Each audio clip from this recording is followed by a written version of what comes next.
이 새벽에 주 앞에 나오신 분들을 진심으로 환영합니다. 찬송가 251장입니다. 찬송가 251장 1절과 마지막 절 찬양 드리겠습니다. 251장입니다.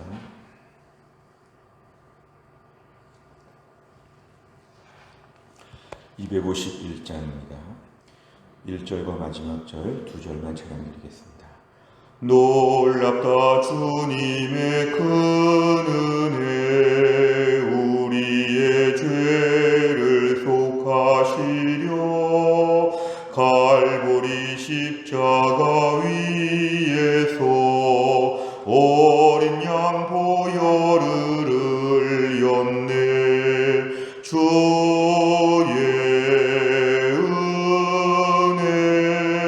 우리의 죄를 다 씻었네. 주의 은혜 우리의 죄를 다 씻었네. 피할 수 없는 그 은혜를 믿는 자에게 거저주네. 형제여 주 앞에 나와서 더 지체 말고 곧 받으라. 주의 은혜 우리의 죄를 다 씻었네. 주의 은혜 우리의 죄를 다 씻었네. 아멘. 하나님 말씀은 요한복음입니다. 요한복음. 우리 고난주간 말씀은 조금 특별 본문이 되어서 사도행전을 잠깐 멈추고 요한복음 12장 12절입니다. 요한복음 12장 12절에서 19절까지입니다.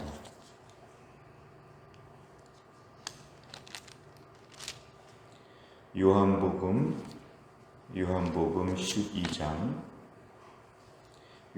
12장 12절에서 19절까지 168페이지가 되겠습니다.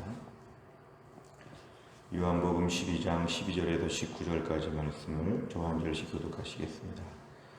그 이튿날에는 명절에 온 큰 무리가 예수께서 예루살렘으로 오신다는 것을 듣고 종려나무 가지를 가지고 맞으러 나가 외치되 호산나 찬송하리로다. 주의 이름으로 오시는 이 곧 이스라엘의 왕이시여 하더라. 예수는 한 어린 나귀를 보고 타시니 이는 기록된 바 시온 따라 두려워하지 말라. 보라 너의 왕이 나귀 새끼를 타고 오신다 함과 같더라. 제자들은 처음에 이 일을 깨닫지 못하였다가 예수께서 영광을 얻으신 후에야 이것이 예수께 대하여 기록된 것임과 사람들이 예수께 이같이 한 것임이 생각났더라. 나사로를 무덤에서 불러내어 죽은 자 가운데서 살리실 때에 함께 있던 무리가 증언한지라. 이에 무리가 예수를 맞음은 이 표적 행하심을 들었음이러라. 바리새인들이 서로 말하되 볼지어다 너희 하는 일이 쓸데없다. 보라 온 세상이 그를 따르는도다 하니라. 아멘. 오늘 본문의 말씀을 보시면 12절에 그 이튿날의 명절에 6월절에 온 큰 무리가 예수께서 예루살렘으로 오신다는 것을 듣고 소문을 듣고 13절 종려나무 가지를 가지고 맞으러 나갔다. 이 종려나무는 대추야자 열매로서 무엇보다 종려나무 가지를 흔들면서 환영을 하는 것입니다. 막 이렇게 환영하면서 잘 오셨다고 어서 오시라고 와서 참 좋다고 이렇게 지금 온 백성이 기뻐하는데 호산나 우리를 구원하여 주옵소서 찬송하리로다 찬송하리로다 매우 열광적인 그런 찬송을 받으면서 예수님께서 입성하셨습니다. 13절 끝에 보니까 이스라엘의 왕이라 이렇게 얘기했습니다. 사실 사람들의 말은 이스라엘의 왕이라는 것은 정치적이고 현실적인 차원에서 로마의 압제로부터 우리를 구원해 주실 뭔가 현실적으로 많은 도움을 주실 그런 분으로 지금 칭송하고 있는데요. 13절에 보니까 17절과 18절 말씀과 조금 연상해 볼 수 있습니다. 17절과 18절에 보니까 나사로를 살리신 그 주님에 대한 소문을 들었기 때문에 뭔가 이러한 것이 더 이 군중들에게 환영하게 만들었다는 것입니다. 나사로를 죽음 가운데 살리셨기 때문에 오늘 우리를 현실적으로 뭔가 도와줄 만한 분이다. 사실은 뭐 영혼의 구원이든지 천국이든지 죄 가운데서 우리가 영생을 얻는다든지 뭐 이런 것을 기대하는 게 아니라 오늘 무리들의 수준에서는 나사로를 살렸던 것을 많은 사람들이 들었기 때문에 오늘 뭔가 현실적인 도움을 주지 않을까 해서 그 예수님을 지금 열광적으로 환영하고 있는 것이 등장합니다. 무리의 모습이 이렇게 등장이 되었다면 14절부터는 이제 제자들의 반응을 보여주는데요. 예수님께서 어린 나귀를 타고 오셨다. 보통 로마의 이렇게 개선 장군들이나 유명한 왕들은 아주 큰 말을 타거나 전차를 이끌거나 대단한 호위 군사들을 이끌고 오시는데 예수님이 어린 나귀, 당나귀를 타고 오셨다는 것은 매우 소박해 보이고 초라해 보이죠. 주변에 다른 사람들은 말 타고 다니는데 아주 말 중에 제일 멋있는 말을 타는데 어린 나귀를 타고 터벅터벅 지금 들어가시는 것입니다. 15절에 보니까 왕이 나귀 새끼를 타고 오신다. 이 말씀은 스가랴, 구약에 예언된 스가랴 예언 말씀이 지금 성취되는 장면이었습니다. 그러니까 예수님의 구원 사역은 철저하게 구약부터 미리 예고된 구약의 예언이 이루어지는 것이기 때문에 오늘 예수님께서 일부러 구약의 메시아이심을 증거하기 위하여 예수님은 일부러 어린 나귀를 타신 것입니다. 그러니까 결국 예언의 성취를 이루기 위하여 이렇게 하셨는데 16절에 보면은 제자들은 이 모든 일을 처음에는 깨닫지 못하였다. 예수님을 3년 동안 따라다니고 예수님 측근에서 모든 걸 다 지켜보고 기적도 보았고 말씀도 더 많이 들었고 훈련도 많이 받았던 제자들도 예수님이 왜 이렇게 어린 나귀를 타고 오시나 여기에 대해 전혀 깨닫지 못했다가 나중에 예수님이 영광을 얻으신 후에 십자가와 부활과 승천 이 모든 일들이 끝난 다음에야 그것이 바로 스가랴 예언이 이루어진 예언의 성취였다는 것, 메시아로서의 증거였다는 것을 나중에 깨닫게 되었다는 것입니다. 두 번째로 제자들의 모습을 저희가 살펴보았습니다. 19절에 보면 이제 마지막 세 번째 부류는 바리새인들이었습니다. 이 바리새인들은 처음에 이름 그대로 사람들과 좀 구별되었다고 하는 이 바리새인들은 참 좀 특출나고 열심히 있는 사람들이었지만 예수님 당시 바리새인들은 부패하여서 자기도 못 지키는 것을 남들 앞에 지키라고 하고 까다롭고 깐깐한 모습으로 신앙생활을 하고 예수님을 알아보지 못하고 예수님을 공격했던 이 바리새인들.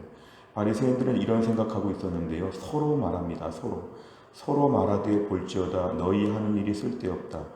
바리새인들끼리 얘기하는 것이기 때문에 바리새인들의 일들이 다 쓸데없다는 것이죠.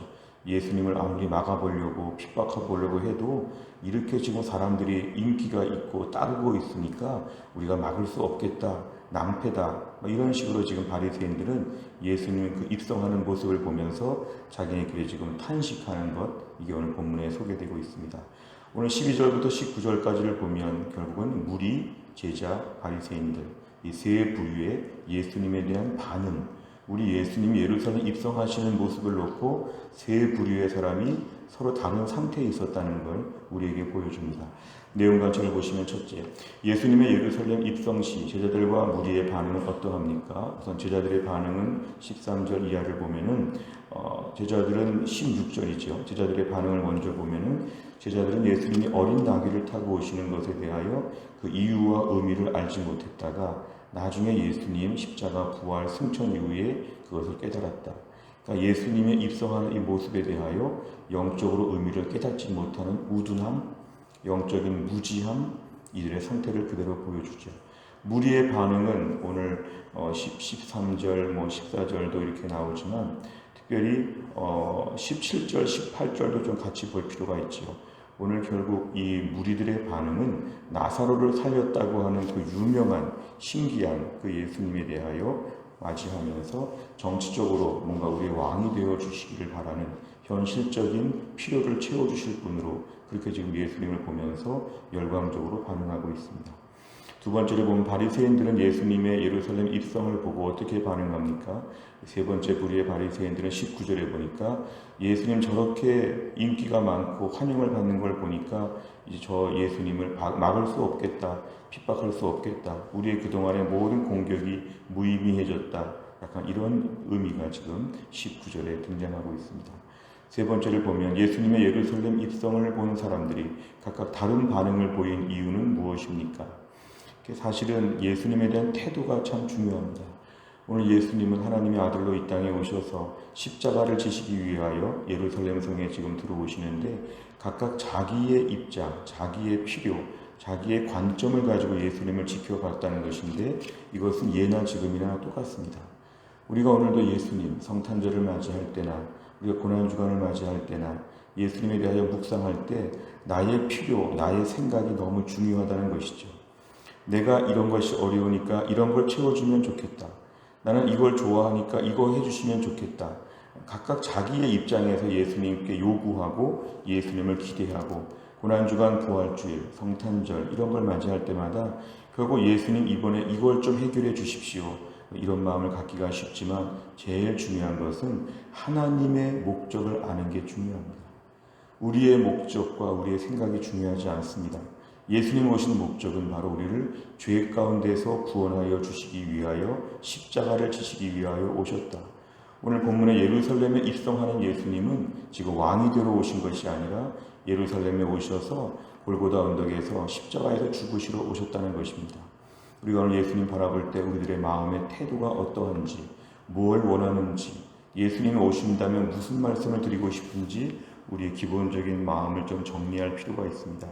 우리의 필요가 많지만 제일 큰 필요는 죄 가운데서 죽는다는 게 우리 가장 큰 고질적인 문제입니다.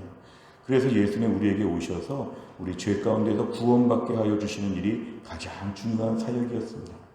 구원은 받았는데 가난하고 구원은 받았는데 최근에 좀 몸이 아프고 구원은 받은 것 같은데 천국 가는 것 같은데 힘들고 어렵다고 할 때 당장 나의 신앙생활이 현실적으로 무슨 유익이 있나 탄식하고 의심하는 분들이 있을 수 있지만 오늘 본문에 의하면 우리에게 가장 큰 죄 가운데서 구원받는 문제를 예수님이 해결하여 주셨다.